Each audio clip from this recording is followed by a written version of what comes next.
Os castigos de Israel. Os dias de castigo vêm, os dias de punição estão chegando. Que Israel o saiba, por serem tantos os pecados e tanta hostilidade de vocês. O profeta é considerado um tolo, o homem inspirado, um louco violento.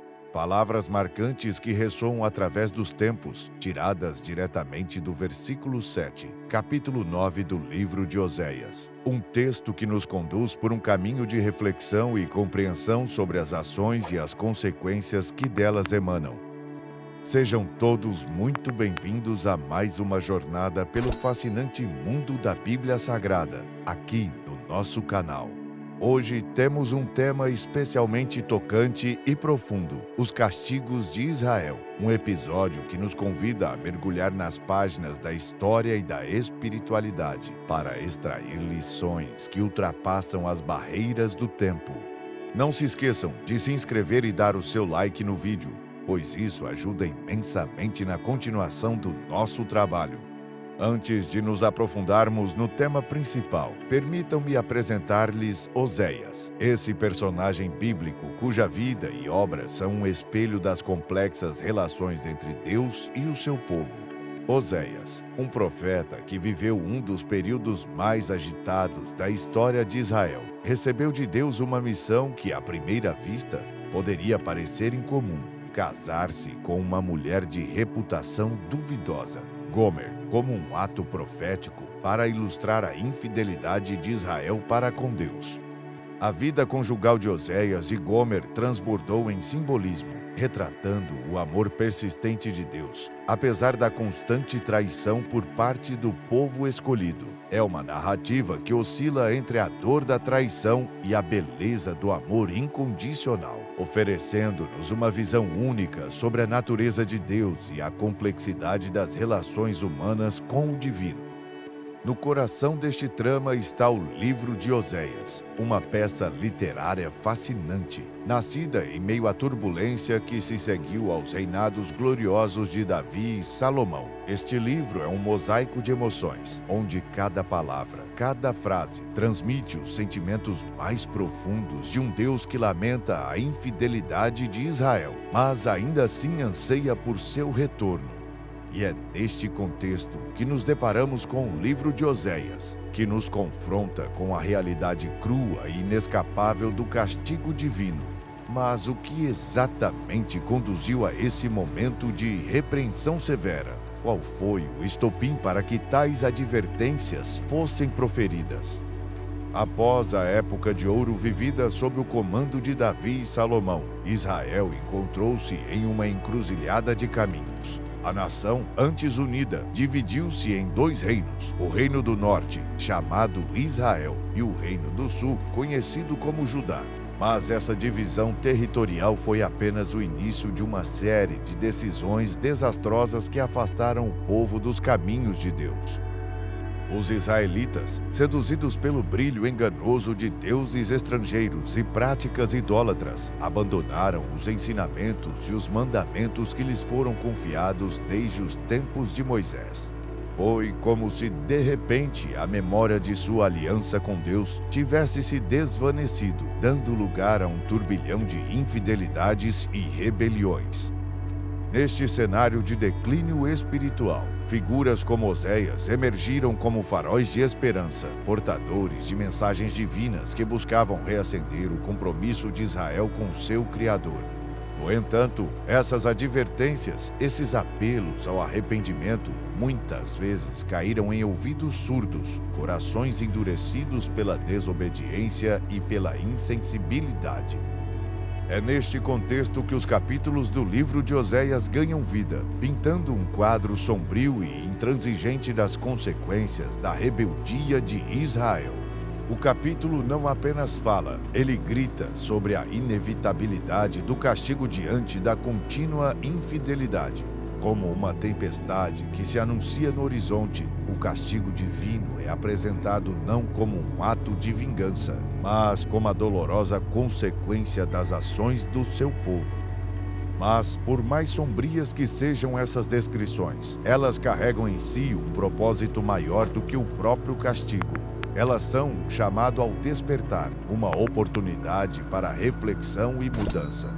Oséias, com sua mensagem, não visa apenas denunciar, mas a conduzir o povo de volta ao caminho da retidão, a reacender a chama da fé e do compromisso com um pacto eterno com Deus.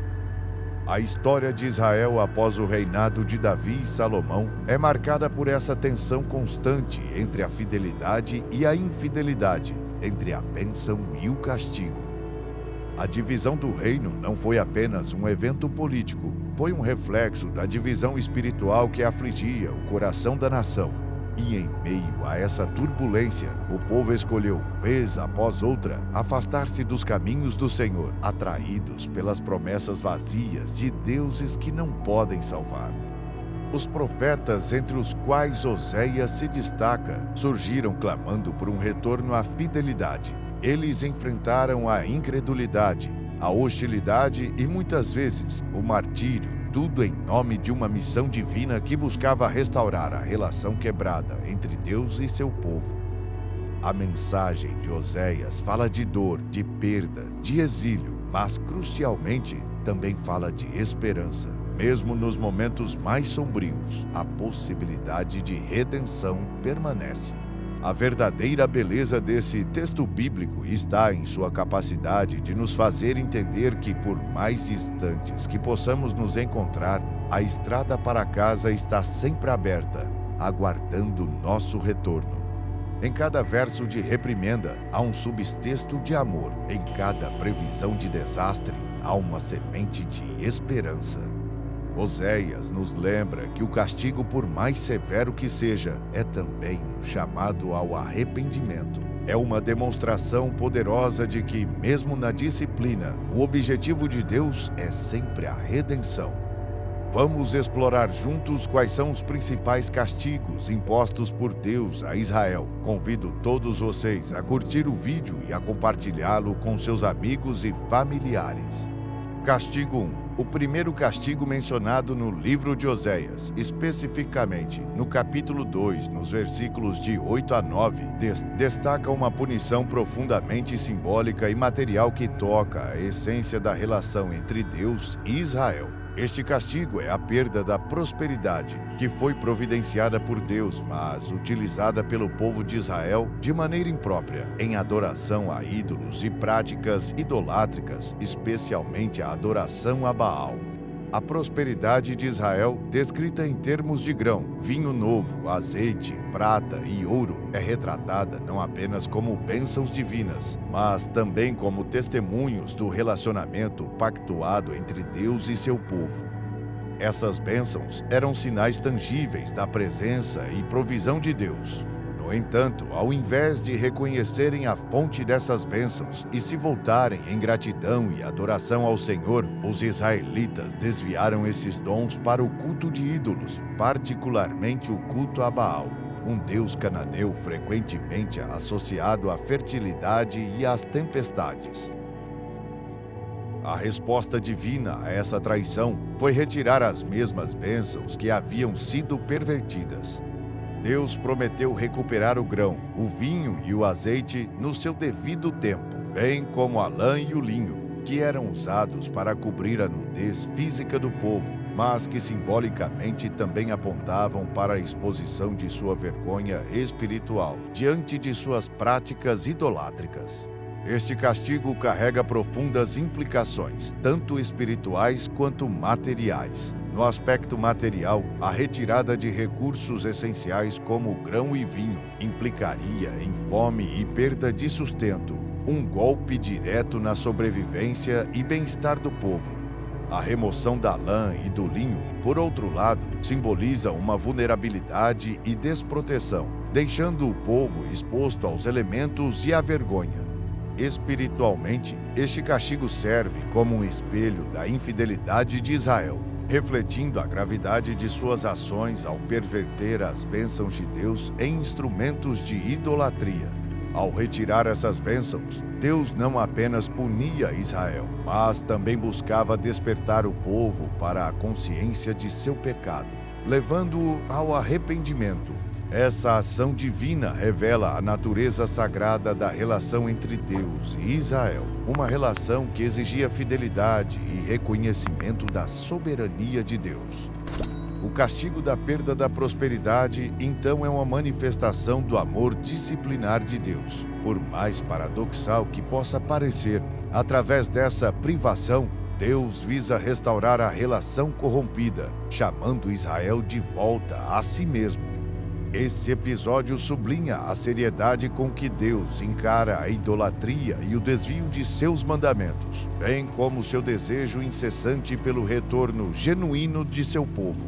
A lição aqui é clara: as bênçãos de Deus são dadas não apenas para o nosso benefício material, mas como um convite constante à adoração exclusiva e à gratidão, reconhecendo-o como a única fonte verdadeira de toda provisão e vida. Castigo 2. O segundo castigo mencionado no livro de Oséias, especificamente no capítulo 2, versículo 11, detalha a desolação da terra e o fim das festividades religiosas de Israel como consequência direta da infidelidade do povo para com Deus. Este castigo não apenas tem implicações materiais significativas, mas também carrega um profundo peso simbólico, afetando a identidade cultural e espiritual de Israel. Deus anuncia que as festas, as luas novas, os sábados e todas as festas solenes de Israel cessariam. Estas celebrações eram fundamentais para a vida religiosa e social de Israel, marcando momentos de adoração coletiva, lembrança das promessas de Deus e celebração da identidade e da relação especial do povo com seu Criador. Elas incluíam tanto as festas agrícolas, que celebravam e agradeciam a Deus pela provisão de alimentos, quanto festas históricas, que rememoravam os atos salvíficos de Deus em favor de Israel, como a Páscoa. Ao anunciar o fim dessas festas, Deus estava simbolicamente suspendendo a própria relação comunitária e espiritual que essas celebrações sustentavam. Era uma maneira de demonstrar a Israel as consequências de seu afastamento e infidelidade, uma vida desprovida da presença reconfortante e orientadora de Deus. Materialmente, a cessação das festas ligadas ao ciclo agrícola significava uma terra improdutiva, simbolizando a retirada da bênção divina que garantia as colheitas. A desolação da terra refletia a desolação espiritual do povo, um mundo onde a comunhão com Deus, anteriormente celebrada com alegria e gratidão, dava lugar ao silêncio e ao vazio.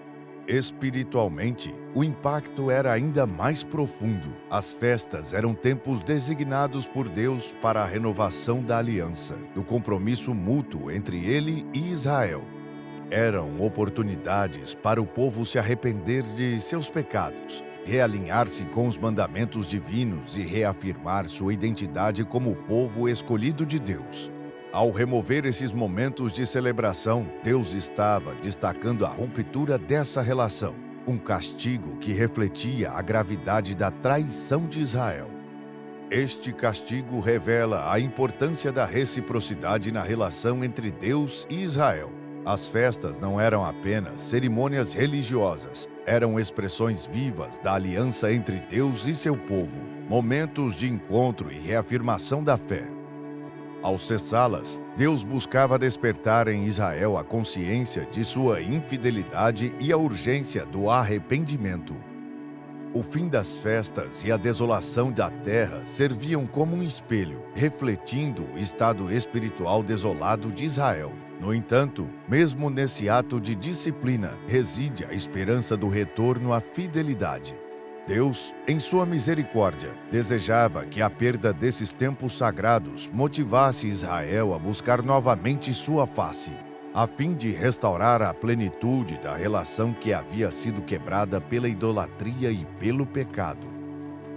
Assim, este castigo, embora severo, carregava em si um convite ao arrependimento e à renovação, destacando o desejo contínuo de Deus de caminhar junto a seu povo, guiando-o de volta ao caminho da bênção e da vida em comunhão com Ele.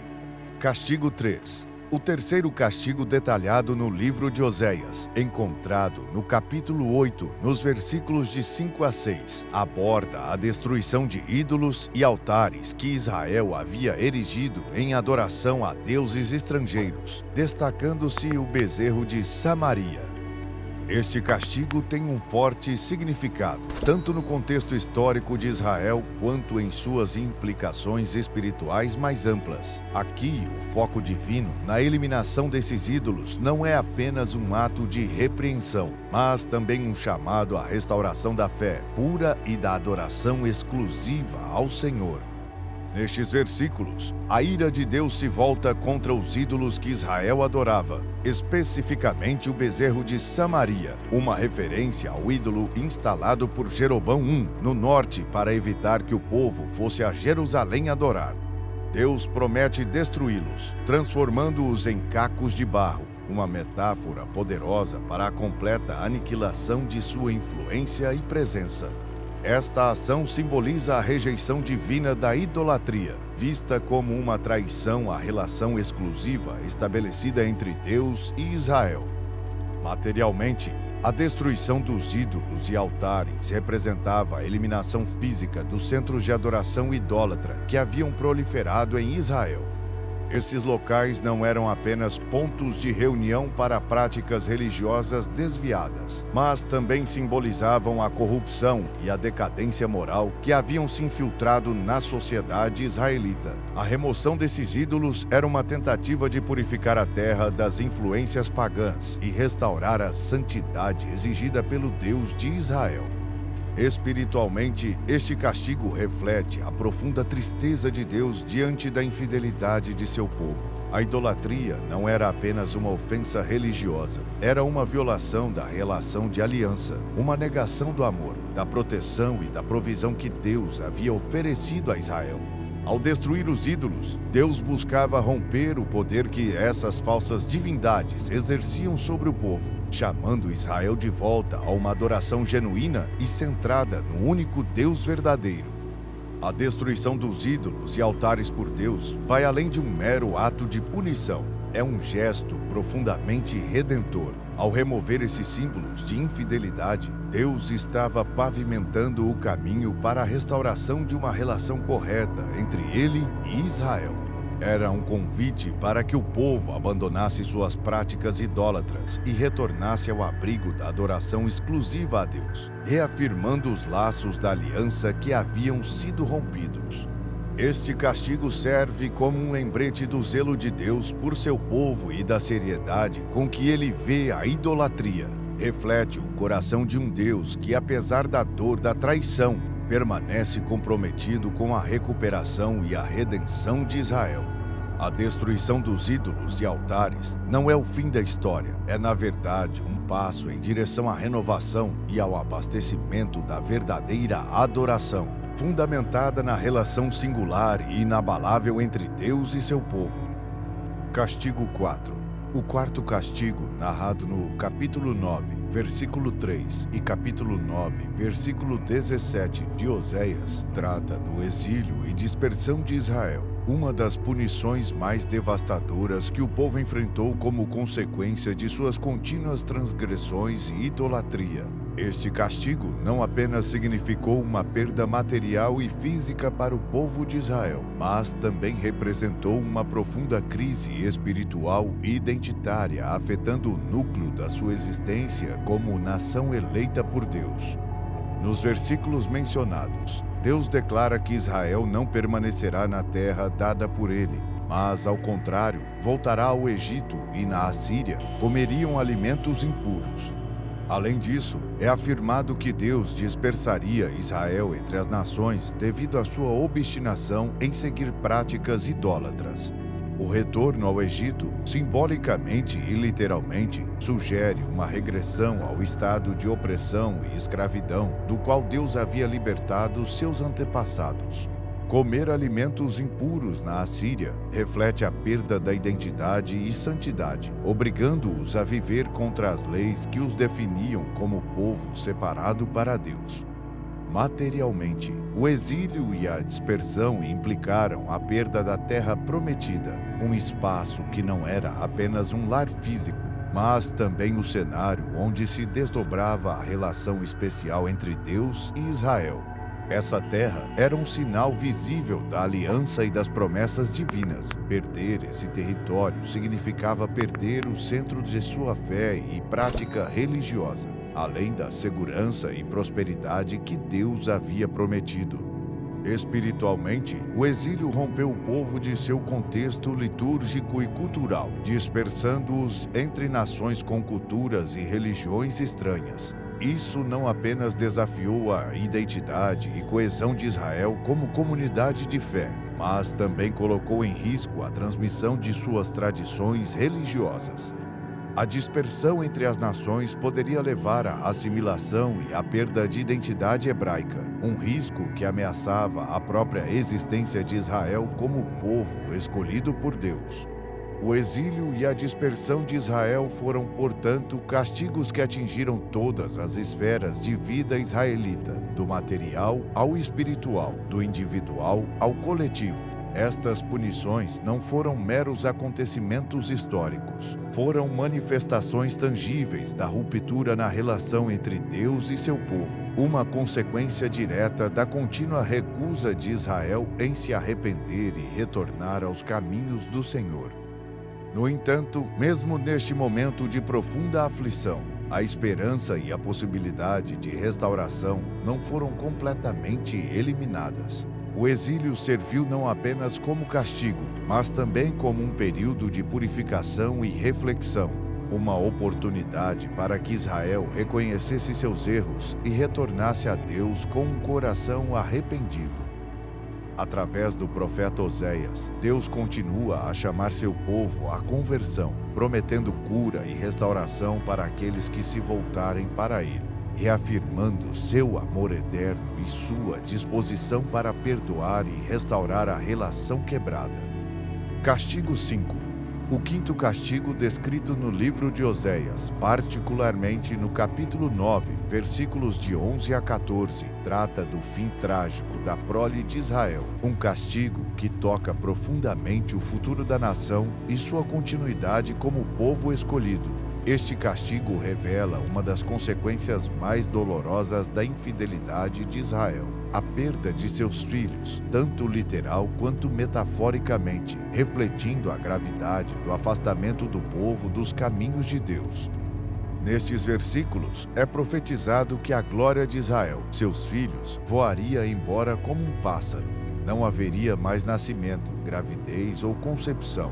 Este castigo é uma resposta direta à prática idolátrica e ao esquecimento da aliança com Deus. Os filhos, vistos na cultura hebraica como a maior bênção de Deus e a garantia da continuidade da família e da nação, tornam-se o ponto focal do castigo divino. A infertilidade e a morte prematura das crianças simbolizam não apenas a perda física, mas também a descontinuação da bênção e promessa divinas para com Israel. Materialmente, a perda de filhos afeta a estrutura e a estabilidade da sociedade israelita. Em uma sociedade agrária e patriarcal, a prole era crucial para a manutenção da economia familiar e nacional, para o cuidado dos idosos e para a defesa do território. A infertilidade ou a morte de crianças significava uma quebra na transmissão de herança, terra e tradição, ameaçando a sobrevivência da própria identidade israelita. Espiritualmente, o castigo atinge o coração da promessa feita por Deus a Abraão, de que sua descendência seria numerosa como as estrelas do céu. Ao impedir a geração de novos israelitas, a continuidade dessa promessa divina é colocada em xeque. A perda de filhos simboliza também uma perda de esperança e do futuro, um sinal de que a relação entre Deus e Israel está profundamente ferida, ao ponto de comprometer as gerações futuras. Este quinto castigo destaca a gravidade da infidelidade de Israel e a seriedade com que Deus encara a quebra da aliança. A perda de filhos é uma consequência direta das escolhas feitas pelo povo.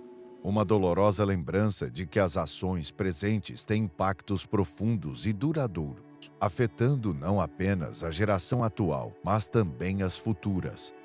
No entanto, mesmo diante deste cenário desolador, o livro de Oséias não abandona a mensagem de esperança e restauração. Através do arrependimento e da renovação da aliança com Deus, existe a possibilidade de cura e de um novo começo. Deus, em sua misericórdia, está sempre disposto a perdoar e a restaurar a relação com seu povo, mesmo diante dos mais graves atos de infidelidade. A promessa de restauração permeia o texto, servindo como um lembrete de que, apesar dos castigos, o amor de Deus e seu desejo de reconciliação permanecem. Castigo 6. O sexto castigo mencionado no livro de Oséias, especialmente no capítulo 10, dos versículos 5 a 8, destaca a assolação e o lamento que recairão sobre o povo de Israel, devido à sua contínua idolatria e afastamento dos caminhos divinos. Este castigo enfatiza a destruição de símbolos e locais de adoração idólatra, além da profunda angústia que tomará conta dos habitantes de Samaria e seus arredores. A narrativa descreve o temor que cairá sobre o povo por causa do bezerro de Bet-Aven, um termo pejorativo para Betel, significando casa da iniquidade, em vez de casa de Deus. Os altares seriam destruídos, sinalizando a remoção dos locais de adoração falsa que Israel havia erguido. Mais do que a perda física dessas estruturas, a destruição simboliza o desmantelamento do sistema idólatra que havia capturado o coração do povo, afastando-os do verdadeiro culto a Deus. Materialmente, a destruição dos altares e ídolos impactaria a estrutura social e religiosa de Israel. Estes locais eram centros de reunião para a comunidade, onde as práticas e festividades idólatras ocorriam. Sua eliminação não só representaria uma perda arquitetônica e cultural, mas também um vácuo na identidade religiosa do povo, forçando-os a confrontar o vazio deixado pela idolatria. Espiritualmente, o castigo revela a seriedade com que Deus encara a infidelidade. O lamento e o medo que se seguiram à destruição desses altares são reflexos do despertar brutal para a realidade do pecado contra Deus. A menção de pessoas clamando para que as montanhas e colinas caiam sobre ela ilustra o desejo de escapar da presença avassaladora e julgadora de Deus, uma metáfora poderosa do profundo arrependimento e da vergonha que viriam com o reconhecimento da própria iniquidade. Este castigo serve como um lembrete pungente das consequências da idolatria e do afastamento de Deus. A assolação e o lamento que sobreviriam não são apenas punições, mas também chamados ao despertar espiritual. A destruição dos altares idólatras, por mais devastadora que seja, carrega consigo a possibilidade de purificação e renovação da fé. No coração deste castigo reside a esperança de que, ao enfrentar as ruínas de suas escolhas passadas, Israel possa se voltar novamente para Deus, buscando reconstruir uma relação baseada na adoração verdadeira e na obediência aos seus mandamentos. Através da dor e da perda, abre-se o caminho para um retorno à aliança com Deus, marcando o início de um processo de cura e restauração espiritual. O livro de Oséias, apesar de expor as falhas e os castigos de Israel, mantém viva a promessa de um futuro em que a relação entre Deus e seu povo pode ser restaurada, baseada no arrependimento genuíno e na renovação da fé. Castigo 7. O sétimo castigo descrito no livro de Oséias, especificamente no capítulo 10, versículo 14, enfoca a guerra e a violência como consequências diretas das transgressões de Israel, incluindo sua idolatria persistente e injustiças sociais. Este castigo reflete o culminar da ira divina contra uma nação que, apesar de repetidos avisos e oportunidades para o arrependimento, continuou a desviar-se dos caminhos estabelecidos por Deus. O versículo menciona a guerra que se abateria sobre Israel, simbolizada pela destruição de suas fortalezas. A guerra, neste contexto, não é apenas um conflito físico, mas também representa o desmoronamento de tudo aquilo em que Israel havia colocado sua confiança fora de Deus, incluindo suas estruturas políticas, militares e econômicas. A referência à guerra como castigo sublinha a vulnerabilidade final de Israel diante da justiça divina, demonstrando que nenhuma fortaleza terrena pode oferecer verdadeira segurança contra o julgamento de Deus. Materialmente, a guerra traria devastação sobre a terra de Israel, resultando em perda de vidas, destruição de cidades e colapso da infraestrutura social e econômica.